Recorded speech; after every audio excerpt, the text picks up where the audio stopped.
Student and Sarvodaya नमस्कार। पिछले class में मैंने बताया था आपको इमेज कैसे इंसर्ट किया जाता है। इस क्लास में हम लोग पढ़ेंगे इमेज के अलाइनमेंट के बारे में। किसके बारे में? इमेज के अलाइनमेंट और अल्ट सोर्स के बारे में। तो आपको पता होना चाहिए इमेज इंसर्ट करना आपने सीख लिया है। इस क्लास में हम लोग सीखेंगे अल्ट का क्या यूज है, अल्ट एट्रीब्यूट का क्या यूज है। तो अल्ट एट्रीब्यूट का हम लोग इसलिए यूज करते हैं कि आपका जो इमेज है बाय मिस्टेक, जैसे क्या है अल्ट मतलब क्या होता है? अल्टरनेटिव, उसके बदले किसी चीज़ के बदले किसी और चीज़ को ला देना। जैसे आपने ए टाइप किया, इसका अल्टरनेटिव मान लीजिए ए नहीं आया, तो छोटा सा ए आ जाएगा, कैपिटल नहीं आया, उसकी जगह क्या आ गया? छोटा ए आ गया, उसका अल्टरनेटिव यानी कि ए वर्ड आ गया। उसी तरह इमेज में होता है, जब इमेज हम लोग वेबसाइट पे इंसर्ट करते हैं, अपना वेब पेज पे इंसर्ट करते हैं, तो बाय मिस्टेक आपको कोई प्रॉब्लम आ गया, टेक्निकली प्रॉब्लम हो गया कि आपका इंटरनेट स्लो चल रहा है, आपका ब्राउजर स्लो है, तो कोई आपका वेब पेज में जो होता है इमेज वगैरह वो ओपन नहीं हो रहा है, पूरा ओपन नहीं हो पा रहा है। तो उसके जगह पे हम लोग क्या उस समय क्या होता है, आपका वेब पेज नहीं ओपन होने के कारण आपको देखते होंगे कोई वेबसाइट खोलते हैं तो ऐसा है स्क्वायर बन जाता है और यहाँ पे रेक्टेंगुलर टाइप का मुड़ा हुआ नजर आता है, तो वो इमेज होता है और बोलता है image can not be open at that time. उस टाइम आपका इमेज नहीं ओपन हो रहा है टेक्निकल इशू के कारण। वो टेक्निकल इशू आपका क्या हो सकता है? नेट स्लो चल रहा है, आपका ब्राउजर सही से वर्क नहीं कर रहा है, आपका सिस्टम स्लो चल रहा है। तो उसकी वजह पे क्या हो, अब हम यूजर हैं तो ये फिगर ओपन ही नहीं हो रहा है वेबसाइट पे, तो हम समझेंगे क्या किस चीज़ का फिगर है। तो उसके जगह पे क्या होता है, आप देखते होंगे इमेज के नीचे उस बॉक्स के नीचे उस इमेज का डिस्क्रिप्शन दिया रहता है कि आपको पढ़ने के बाद, वो डिस्क्रिप्शन पढ़ने के बाद आपको पता चलेगा कि वो इमेज किसका है। जैसे फॉर एग्जाम्पल आपके बुक में दिया हुआ सैंटा हट, उसने इंसर्ट किया सैंटा का हट यानी कि सैंटा का घर, हट मतलब झोपड़ी, सैंटा का झोपड़ी उसने इंसर्ट किया इमेज। बाय मिस्टेक आपका इंटरनेट स्पीड कम है, इंटरनेट सही से नहीं चल रहा है, ब्राउजर सही से नहीं चल रहा है या आपका सिस्टम स्लो है, तो आपका इमेज ओपन नहीं हो रहा है वेबसाइट पे। बट उसके अल्टरनेटिव में उस इमेज नहीं ओपन हो रहा, तो उसके अल्टरनेटिव में उसके नीचे क्या लिखा रहेगा? सैंटा हट। क्या लिखा रहेगा? सैंटा हट, इमेज सैंटा हट। तो हम लोग यूजर समझ जाएगा कि नहीं, जो इमेज नहीं ओपन हुआ वो कैसा इमेज, उसके माइंड में एक मेकअप हो जाएगा ना पढ़ के कि सैंटा हट, वो इमेज सैंटा का हट यानी कि सैंटा का झोपड़ी था। ठीक है, तो इसलिए हम लोग अल्टरनेटिव अल्ट का यूज करते हैं, अल्ट एट्रीब्यूट का यूज करते हैं इमेज वाले में। ठीक है, इमेज टैग के साथ क्यों करते हैं? आपको पता चल गया कि बाय मिस्टेक अगर आपका इमेज ओपन नहीं होता है वेब पेज में, तो जो विजिट किया आपके वेब पेज पे, उस यूजर को पता चल जाएगा ना कि वो इमेज किस चीज़ का है। तो उसके अल्ट में हम लोग क्या डालते हैं? इमेज के अल्ट में हम लोग क्या डालते हैं? उसका टेक्स्ट यानी description of image in text. For example मैंने कैमल का फोटो इंसर्ट किया, किसका? कैमल का। तो कैमल अल्ट सोर्स में क्या डालेंगे हम लोग? उसके अल्ट एट्रीब्यूट में क्या डालेंगे? कैमल के फोटो के अल्ट में कि this is camel, this is camel image. क्या डालेंगे? This is camel image.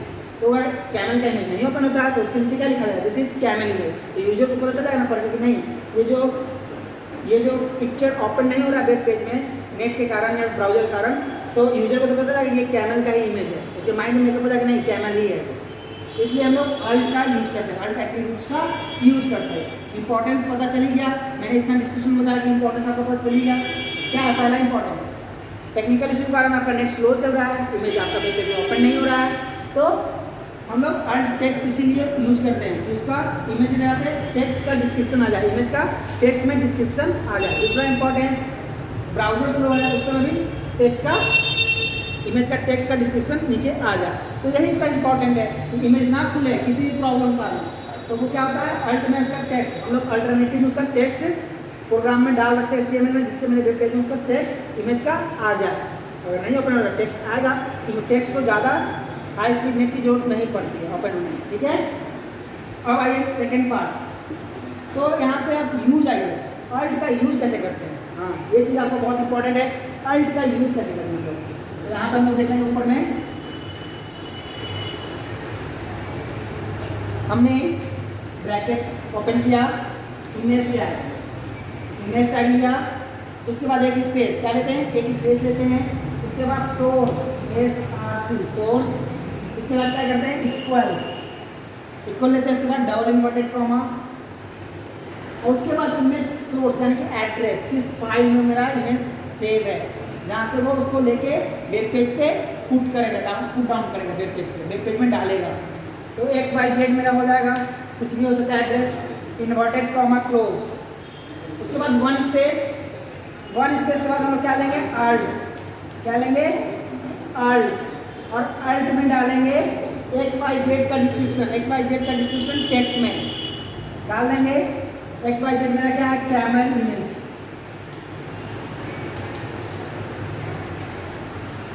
Inverted comma close bracket close. तो आपका जो XYZ कैमल का इमेज है, और XYZ हटा के कैमल ही लिख देते हैं, कैमल की। हमने कैमल का इमेज डाला, बाय मिस्टेक नेट स्लो है, कैमल का इमेज नहीं खुला, तो उसके अल्टरनेटिव में क्या आ जाएगा, कैमल इमेज। तो यूजर को पता चलेगा कि कैमल का फोटो है वो, ठीक है। अब हम लोग आते हैं अलाइनमेंट में, alignment in line image, alignment in line image. Alignment मतलब समझते हैं पोजीशन, किसी भी चीज़ का पोजीशन। यहाँ पे क्या है, alignment in line image. Image का अलाइन पोजीशन कहाँ पे होना चाहिए, इन लाइन, एक ही लाइन, जिस लाइन में टेक्स्ट हो उसी लाइन में इमेज का भी पोजीशन शो करे, उसी लाइन में इमेज भी आ जाए। तो इसका इस टैग का यूज करके हम लोग क्या करते हैं, पिक्चर को उसी लाइन में इंसर्ट कर देते हैं, इमेज को उसी लाइन में इंसर्ट कर देते हैं, जिस लाइन में हम लोग टाइप कर रहे हैं। जैसे ये मेरा लाइन है, इसी का एग्जाम्पल लेते हैं, अलाइनिंग लाइन इमेज। हमको इसके बीच में इमोजी डालना है, क्या डालना है, इमोजी डालना है। तो हम लोग क्या करेंगे, alignment in line image tag का यूज करके इसके बीच में इमोजी, मान लीजिए हमें कोई इमोजी डालना है, ठीक है, एक इमोजी डालना है हमको। तो हम लोग क्या करेंगे, इस टाइप का अलाइनिंग इन लाइन इमेज का यूज करके हम लोग अपने वेब पेज में इन लाइन में इमेज इंसर्ट कर सकते हैं। तो वो भी देखते हैं कैसे करेंगे।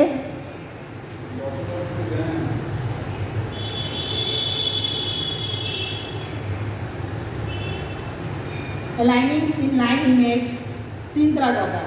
कौन कौन सा होता है, अलाइन टॉप, अलाइन मिडिल और अलाइन बॉटम। क्या क्या होता है, अलाइन टॉप, अलाइन मिडिल और अलाइन बॉटम। तो इसको इंसर्ट करना सीखते हैं लोग। टॉप में क्या है, टॉप में कहाँ है, ये नहीं कि आपने लिखा XYZ एक लाइन में और इमेज आपका टॉप में चला गया, नहीं, ऐसा नहीं होता है। आपने लिखा, जैसे आपका हेडिंग है, मान लीजिए दीपक सर, ठीक है, यहाँ पे अपने एरो बनाते हैं, आप लोग कॉपी में हेडिंग देते हैं, उसके बाद उनका डिस्क्रिप्शन देते हैं, दीपक सर के बारे में आप डिस्क्रिप्शन दीजिएगा। एज एग्जाम्पल मैं बता रहा हूँ, कंसर्न मत कर लीजिएगा उसको। तो इसको डिस्क्रिप्शन देंगे, डिस्क्रिप्शन में XYZ एक्सेट्रा बहुत कुछ हो सकता है। तो हम लोग चाह रहे हैं कि दीपक सर के हेडिंग के साथ, जो दीपक सर का हेडिंग है, दीपक सर का नाम दिया एग्जाम्पल तौर पे, तो वो क्या है, कैपिटल में, बोल्ड में। तो जब अलाइन टॉप कीजिएगा ना, तो टॉलेस्ट जो वर्ड होगा, सेंटेंस होगा, उसके एज पे आपका इमेज इंसर्ट हो जाएगा। तो इमेज यहाँ पे इंसर्ट होगा, यहाँ पे एरो, और यहाँ पे आपका इमेज इंसर्ट हो जाएगा इस पार्ट में, यानी कि edge of the tallest sentence in line. जो उस लाइन में जो टॉलेस्ट सेंटेंस होगा उसके एज पे जाके आपका पिक्चर इंसर्ट हो जाएगा। दूसरा क्या है, अलाइन मिडिल। तो क्या होगा, आपने हेडिंग रखा दीपक, यहाँ पे पिक्चर में इंसर्ट होकर मिडिल में क्या होगा, XYZ, ये जो डिस्क्रिप्शन है उसके मिडिल में, मान लीजिए ये मिडिल पॉइंट है, तो यहाँ पे पिक्चर इंसर्ट हो जाएगा। तीसरा है बॉटम। तो बॉटम का मतलब ये नहीं कि इधर उधर, बॉटम का मतलब होता है कि एकदम लास्ट में इन लाइन है, आपने लिखा है दीपक सर, उनके बारे में डिस्क्रिप्शन है, जो लास्ट वर्ड होगा उसके एज पे, यानी कि लास्ट वर्ड मेरा यहाँ पे, तो इमेज कहाँ इंसर्ट होगा, यहाँ पे। तो ये आप इन्हें समझ सकते हैं कहाँ कैसे कैसे कहाँ पे लाइन करना है आपको पिक्चर। तो ये in line, picture in line, यानी कि लाइन में आपके सेंटेंस के लाइन में इंसर्ट करने के लिए सिखाया गया, ठीक है, इस मेथड का यूज करने के लिए। तो इसके टैग हमको आपको बता देते हैं कैसे कैसे इंसर्ट करना है, ठीक है।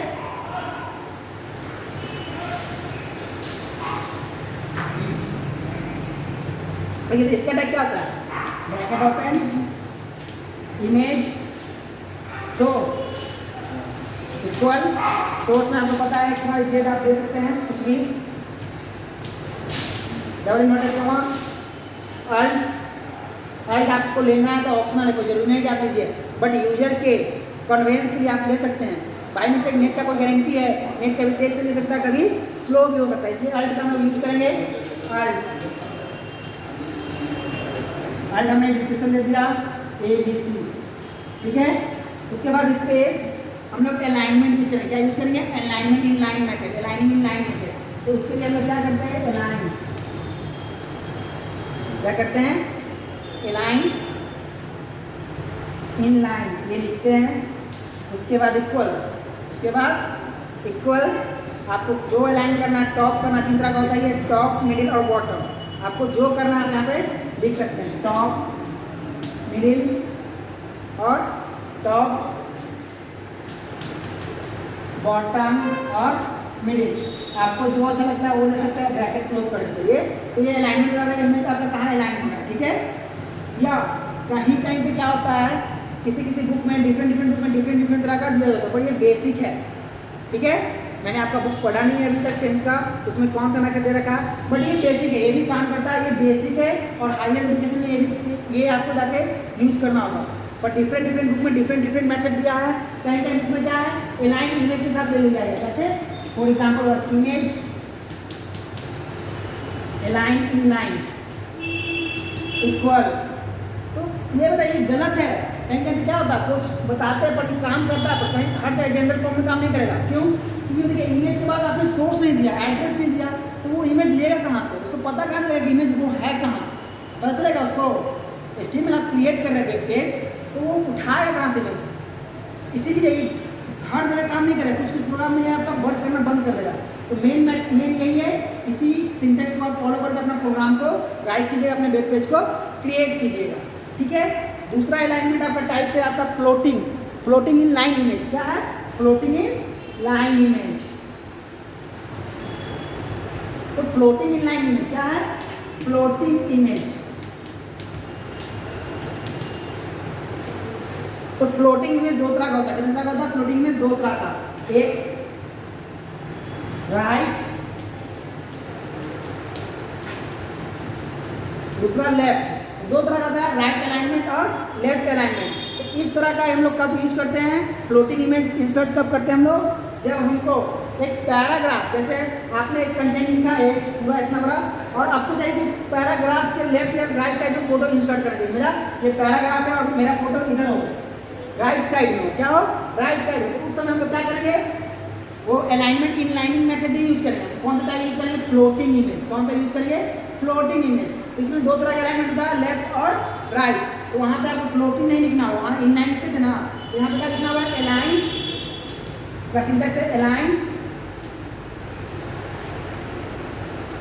इसका सिंटेक्स क्या है, इमेज।